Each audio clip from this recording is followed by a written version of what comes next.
Hi guys, my name is Neal Malek, aka Neal M Hair from Orlando, Florida, and I am with the PRAVANA Collective. Today I'm going to show you how to do the twisted pony. Products we're going to be using is the Polish and Reunite. So I've just put some in her hair. I'm going to smooth all of her hair back with my brush. After I put that product in there, you can see that it brushes through really well and it gives it a nice polished finish.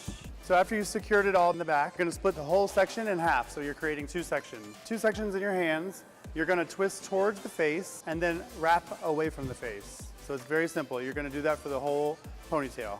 You're going to twist towards the face and then wrap back away from the face. And then you're going to secure that with an elastic. You can just tease the ends of the hair and you won't have any elastic showing.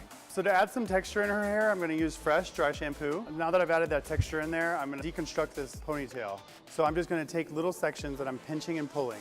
Whenever you grab from this side over here and you pinch and pull, you're going to go on the opposite side for your next pinch and pull, which gives it that nice boho, lived-in feel, nice and voluminous. I love that word, voluminous.